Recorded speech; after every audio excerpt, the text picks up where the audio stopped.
दीना ने सोचा, अगर लोग ऐसा कह रहे हैं तो मैं जाके परखूंगा कि क्या वाकई सबको 20-20 एकड़ ज़मीन मिली है और खूब खेती बाड़ी हो रही है, लोग अमीर हो गए। यह सोच के वह उस जगह की तरफ चल दिया।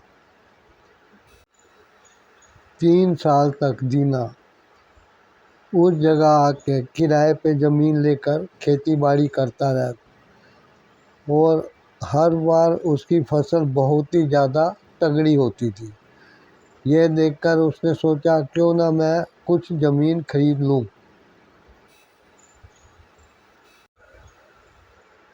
जैसे तैसे करके दीना ने काफ़ी पैसा भी इकट्ठा कर लिया था, लेकिन उसकी दौड़ भाग बहुत बढ़ गई थी। उसे बहुत मेहनत करनी पड़ती थी। ज़रा सी सुस्ती दिखाने पर ज़मीन हाथ से निकल जाती थी, क्योंकि जैसी कोई अच्छी ज़मीन खाली होती थी, दुनिया भर के लोग दौड़ पड़ते थे उस ज़मीन को लेने के लिए। अब दीना भी हर टाइम उपजाऊ ज़मीन की तलाश में रहता था। 1000 एकड़ ज़मीन भी अब उसको कम लगने लगी थी। इसी बीच उसने कुछ लोगों से मिल मिलाकर बंटवारे में ज़मीन ले ली। ज़मीन का काफ़ी अच्छा टुकड़ा उनके हाथ लगा था, लेकिन तभी भागीदारों के बीच में, जो शेयर होल्डर थे ज़मीन के, उनके बीच में कुछ तनातनी हो गई, कुछ झगड़े खड़े हो गए।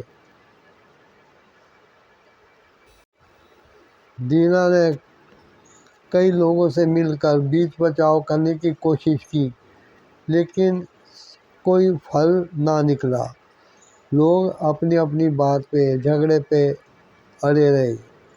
उनके बीच में हिस्सेदारी पे झगड़ा होता, जिम्मेदारियों पे झगड़ा होता, फसल की कटाई पे झगड़ा होता, अनाज कटाई और उसको बेचने पे झगड़ा होता। करते करते मामला अदालत तक पहुंच गया। अदालत का, जैसा कि सब जानते हैं, बहुत लंबा केस खींचता है, लेकिन उसका फल कुछ भी नहीं निकलता।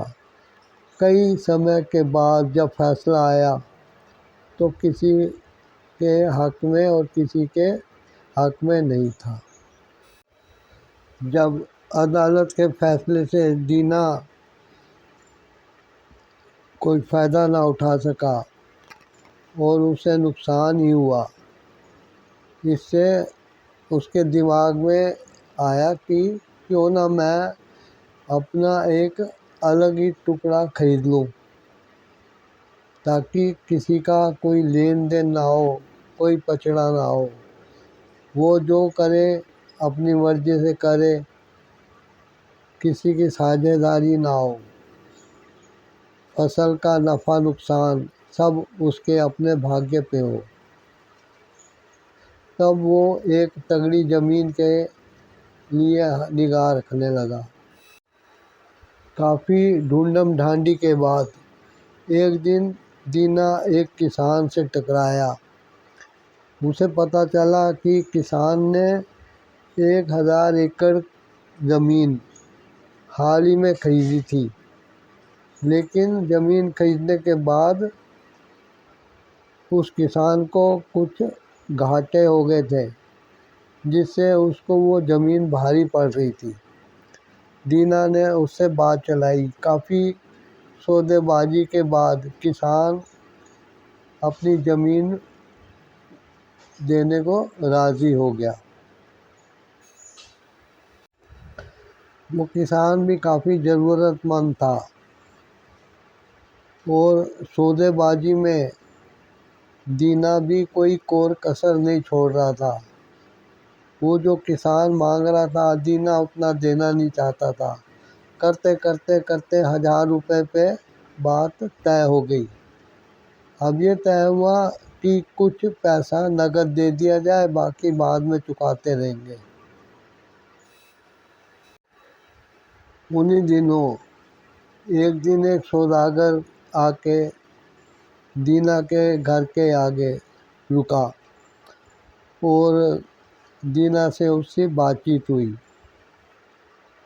उसने बताया कि नदी के उस पार उसने 1500 एकड़ ज़मीन बहुत सस्ते भाव में 500 में ही खरीदी थी और अब वो उस पर खेती करता है।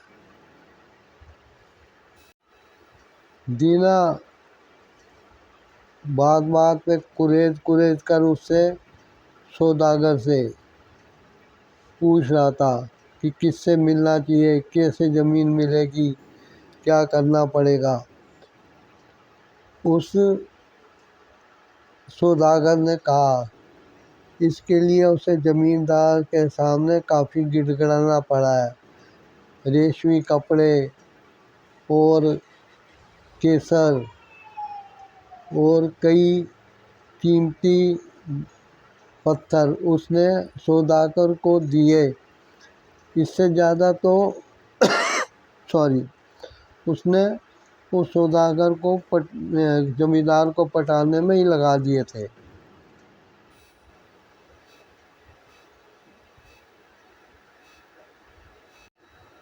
उसने कहा कि काफ़ी पूछताछ करने के बाद मैंने उस जमींदार के पसंद की चीज़ें उसको दी हैं। अब तो मेरे को पता लग गया उसको क्या क्या पसंद है। अब मैं चाहूँ तो और ज़मीन लेने के लिए उससे जो मैंने दिए थे सामान वो देने में अब मुझे कोई अड़चन नहीं आएगी, क्योंकि पहले मैं एक चीज़ ले जाता था तो दूसरी का ध्यान आता था। फिर उसने अपने झोले में से उस उपजाऊ खेत की ज़मीन के टुकड़े की के दस्तावेज निकाल के दीना को दिखाए। कहता है देखो, अगर तुम्हें शक है तुम देख लो, ये मेरे नाम से है बन गए हैं। मैं बोला, यानी कि सौदागर बोला, अरे जो टुकड़ा मैंने ज़मीन का लिया है वो एक अकेला इतना बड़ा है और उसके आसपास इतनी ज़मीन खाली है कि तुम महीनों चलते रहो तो भी तुम उसको पार ना कर सको। और वहाँ के लोग बहुत सादे सीधे हैं और कोई चालाकी नहीं जानते हैं।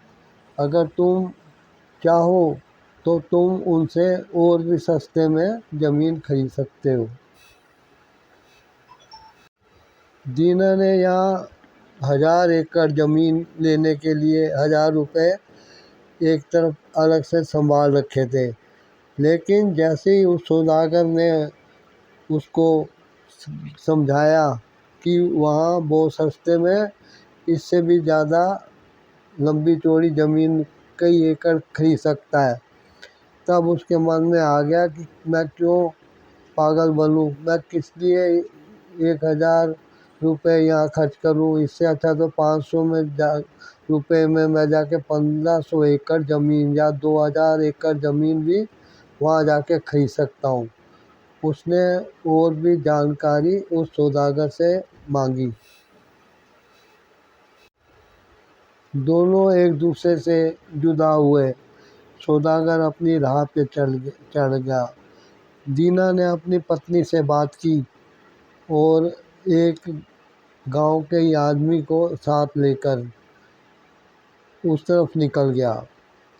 वहाँ जाते जाते रास्ते में जहाँ भी उसे मौका मिला, बाज़ार मिला, मंडी मिली, उसने वहाँ देने के लिए चाय पत्ती, अफीम और दूसरी चीज़ें जो भी वहाँ वो देना चाहता था और सौदागर ने बताई थी वो सब वो खरीदता रहा। जब सौदागर की बताई हुई ज़मीन पर दीना अपने साथी के साथ पहुंचा तो उसने देखा कि वो सौदागर सच कह रहा था। चारों तरफ इतनी लंबी चौड़ी ज़मीन थी कि उसको महीनों चलो तो पार ना कर पाओ। वहाँ के लोग बहुत सीधे साधे थे। उस ज़मीन पे वो कभी हाल नहीं चलाते थे, उसका इस्तेमाल नहीं करते थे। वो तंबुओं में रहते थे, उनके पास घोड़े थे और वो हमेशा शिकार पे निकले रहते थे। दीना ने देखा कि वहाँ के लोग ना तो खेती बाड़ी करना जानते थे, ना उनके पास गाय बैल मवेशी थे। वो तो मस्त रहते थे, अपने काम पे निकल जाते थे और कई दिनों बाद वापस आते थे। उनके परिवार की औरतें घी, मक्खन, मलाई, दही, ना जाने क्या क्या बनाती थी। और वो लोग जब लौटते थे तो मस्त मलंग ऐश करते थे, खाते पीते थे, आराम करते थे। एक दिन दीना उनकी बस्ती के पास गया तो उसे देखते ही बहुत से लोग अपने अपने तंबुओं से निकल आए और उसे चारों तरफ से घेर लिया।